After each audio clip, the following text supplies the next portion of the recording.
அனைவருக்கும் வணக்கம். எல்லாரும் எப்படி இருக்கீங்க? இன்னைக்கு வந்து அட்டகாசமான ஒரு குழம்பு, அதாவது மசாலா ஆட்டி வைக்கிற குழம்புங்க.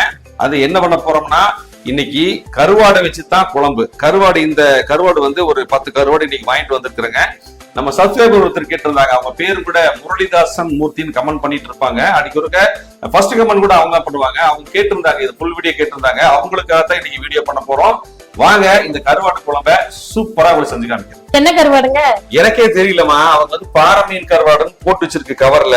பட் எனக்கு பாறை மீன் வந்து பெருசா இருக்கும். இது குட்டி பாறையா இல்ல இது வந்து தெரியுது. யாராவது இதுக்கு பேர் தெரிஞ்சா சொல்லுங்க. இந்த கருவாட்டோட பேரு இது அயில மீன் மாதிரி எனக்கு தெரியுது. சரிங்களா? இன்னைக்கு வந்து ஃபர்ஸ்ட் என்ன செய்யலாம்னா, இதை வந்து கிளீன் பண்ணிக்கலாம். வந்து அடுப்பத்தை வச்சு இந்த குழம்புக்கு தேவையான மசாலாவை ரெடி பண்ணிக்கலாங்க. அப்புறம் இவங்க மசாலாவை ஆட்டாங்கல்ல ஆட்டிட்டு வர்றதுக்குள்ள நம்ம வந்து இது கருவாடை கிளீன் பண்ணிக்கலாம். சரிங்களா? கொஞ்சமா கடலெண்ணெய் போட்டுக்கலாம் மசாலா வந்து ரெடி பண்றதுக்காக. இந்த குழம்புக்கு வந்து சின்ன வெங்காயம் தான் எடுத்துக்கிறேங்க. சின்ன வெங்காயம் வந்து ஒரு 100 கிராம் சின்ன வெங்காயத்தை உரிச்சு வச்சிருக்கேன், அப்படியே சேர்த்துக்கலாம். சீரகம் வந்து ஒரு 1/2 டீஸ்பூன் சேர்த்துக்கலாம். கொஞ்சமா வெந்தயம். அடுத்தது கொஞ்சமா கருவேப்பிலைங்க. தக்காளி எவ்வளவு அளவு எடுத்துருக்கீங்க? தக்காளி ஒரு 5 தக்காளி எடுத்துருக்கேன். மீடியமான தக்காளி 5 தக்காளி. சின்னதா தான் எடுத்துருக்கேங்க தக்காளி. சின்ன தக்காளியில 5 தக்காளி எடுத்துக்கிறோம். இப்ப தக்காளி நல்லா வதங்கிடுச்சுங்க. ஒரு 3/4 கப்பு திருவிட தேங்காய் சேர்த்துக்கலாம். அடுப்பை சிம்ல வச்சுட்டு மசாலாவை சேர்த்துக்கலாம். ஒரு 1/4 டீஸ்பூன் மஞ்சத்தூள், 2 டீஸ்பூன் மிளகாத்தூள், 3 டீஸ்பூன் வந்து மல்லித்தூளுங்க. இப்ப பாருங்க மசாலா ரெடி ஆயிடுச்சு. நம்ம மிளகாத்தூள் மல்லித்தூள் நம்ம வந்து அரைச்சதை போட்டுக்கிறதுனால உங்களுக்கு மசாலா ஆட்டுறது ஈஸியா இருக்கும். சீக்கிரமா ஆட்டி எடுத்துடலாம். மல்லி மிளகாய் போட்டோம்னா கொஞ்சம் லேட்டா. இப்ப இதை ஆற வச்சு நம்ம ஆட்டாங்கல்ல போட்டு ஆட்டி எடுத்துட்டு வந்துடலாம். வந்து கருவாடை வந்து இந்த பாருங்க இந்த மாதிரி கட் பண்ணிடலாம். வாழெல்லாம் கட் பண்ணி எடுத்துடலாங்க. கட் பண்ணிட்டு இங்க பாருங்க இந்த தலையில பார்த்தீங்கன்னா தலையோட சேர்த்து நம்ம கிளீன் பண்ணி எடுத்துடலாம். இது நமக்கு தேவையில்லை. சரிங்களா? கிளீன் பண்ணி எடுத்துட்டு அப்புறம் இந்த இடம் இருக்கு பாருங்க, இந்த வயிற்று பகுதி இருக்கு பாருங்க, இதை எடுத்தோம்னா இதுல குடல் இருக்கும், கருப்பா இருக்கும். அதையும் நம்ம சுத்தம் பண்ணி எடுத்துக்கணும். இல்லாட்டி குழம்பு வந்து வேஸ்டா போயிடும், அப்புறம் கசப்பிடிச்சிரும். பார்த்துக்குங்க.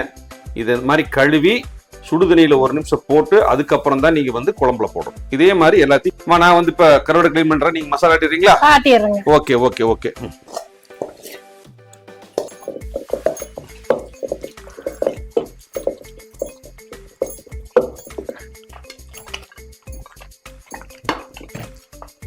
மாதிரி பாருங்க, வயிறெல்லாம் ஓப்பன் பண்ணி குடல்ல எடுத்தாச்சு. இந்த மாதிரி கிளீன் பண்ணதுக்கு அப்புறமா இந்த செதில் வந்து இப்படி எடுத்து விட்டுக்கலாம்.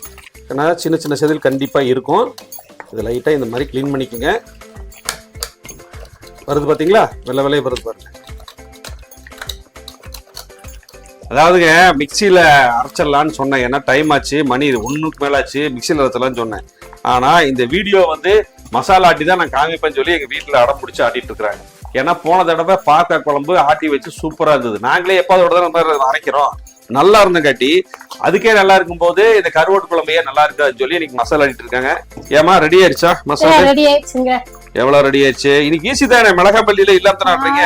மிளகாப்பள்ளி இல்லாதனால மிளகாத்தூள் போட்டதுனால சீக்கிரம் ஆட்டு விட்டுச்சா? Okay okay, very good. சீக்கிரம் எடுத்தீங்கன்னா மல்லி தான் டேஸ்டா இருக்கும். மல்லி போடாதான் டேஸ்டா இருக்கும். இருந்தாலும் இன்னைக்கு வந்து வேற வழி இல்ல. சரியா? இது ஒரு வகைதான், ஈஸியா இருக்குல்ல?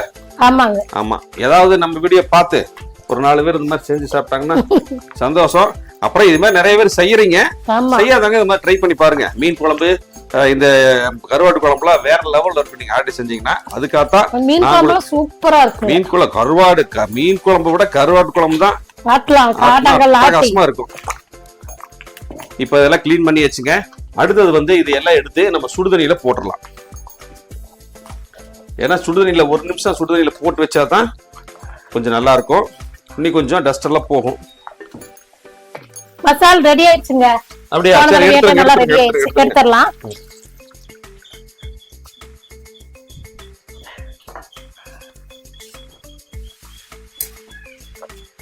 இப்ப கருவாட்டு குழம்பு, மீன் குழம்பு எல்லாமே பாத்தீங்கன்னா மண் பாத்திரம் சூப்பரா இருக்கும். நம்ம பெரும்பாலும் இந்த மண் பாத்திரம் தான் சமைக்கிறோம். இப்ப எண்ணெய் வந்து ஒரு 3 டேபிள் ஸ்பூன் போட்டுக்கிறேங்க. இப்ப வந்து கடுகு 1/2 டீஸ்பூன் சேர்த்துக்கலாம். 1/4 டீஸ்பூனுக்கு குறைவாக வெந்தயம் சேர்த்துக்கலாம். 100 கிராம் சின்ன வெங்காயம் முழுசா வச்சிருக்கேன், சேர்த்துக்கலாம். கொஞ்சமா கருவேப்பிலை, ஒரு 10-12 பூண்டுங்க, 4 பச்சை மிளகாய கீரி சேர்த்திக்கங்க. மீன் குழம்பு, கருவாட்டு குழம்பெல்லாம் இந்த மாதிரி பச்சை மிளகாய் நம்ம கீரி போட்டுக்கோங்க. கொஞ்சம் வரமிளகாய் இருந்தா வரமிளகாய் கூட சேர்த்திக்கலாம், சூப்பரா இருக்கும். இப்ப இது வதங்கிடுச்சுங்க. அடுத்தது நம்ம வந்து மசாலா சேர்த்திக்கலாம். இப்ப ஏற்கனவே பாருங்க, நம்ம ஆட்டுக்கல்ல நம்ம அரைச்சு வச்சிருக்கிறோம் மசாலு, இதை அப்படியே சேர்த்திக்கலாம். நம்ம வந்து ஆட்டாங்கல்ல கழுவுல தண்ணி இருக்கு பாருங்க, இதையும் அப்படியே சேர்த்துக்கலாம். அடுத்தது புளிக்கரசு சேர்த்திக்கலாம். அதாவது ஒரு நெல்லிக்காய், பெரிய நெல்லிக்காய் சைஸ் புளி எடுத்து கரைச்சு வச்சிருக்க, அதையும் சேர்த்திக்கலாம். 1 டேபிள் ஸ்பூன் ஃபுல்லா கல்லுப்பு சேர்த்திக்கலாம். ஆட்டி வச்சிருந்த மசாலு, தண்ணி எல்லாம் சேர்த்தி, புளிக்கரசெல்லாம் சேர்த்தி நல்லா கலந்தாச்சுங்க. இது கொதி வர்றதுக்கு ஒரு 7 நிமிஷம் ஆகும். நல்லா கொதிச்சு வரட்டும், இடையில கூட கலந்துக்கலாம். இப்போ மூடி போட்டு மூடி வச்சிடலாம். கருவாடை ஏற்கனவே நான் கிளீன் பண்ணது உங்களுக்கு வீடியோல பார்த்துருப்பீங்க. ஒரு தண்ணியில 2-3 இடம் நல்லா அலாசி வச்சிருக்கேன். இப்போ இது ஓப்பனா சேர்த்திக்கலாம்.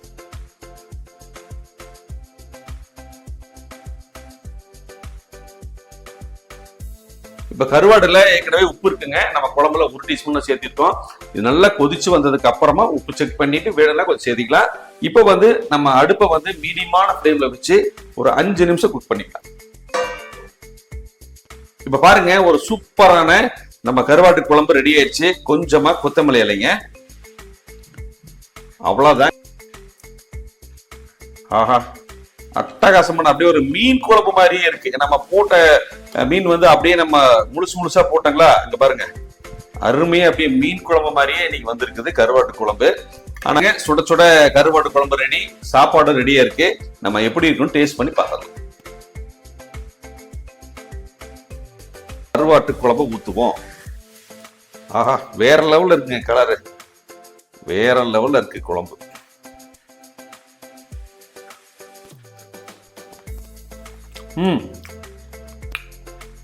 அட்டகாசமா இருக்கு. ஆட்டி வச்ச குழம்பு தான், செம்மையா வந்திருக்கு. அப்படியே இந்த கருவாடை டேஸ்ட் பண்ணி பார்த்துருவோம். சூப்பரா வந்திருக்கு. கலர் அப்படியே எல்லோவும் பிரவுனும் கலந்த மாதிரி அட்டகாசமா கலரு. சாப்பிடறதுக்கு நல்லா இருக்கு, பார்க்கறதுக்கு சூப்பரா இருக்கு. ட்ரை பண்ணி பார்த்துட்டு எப்படி இருக்குன்னு சொல்லுங்க. நன்றி, வணக்கம். அடுத்த வீடியோல பார்க்கலாங்களா? பாய்.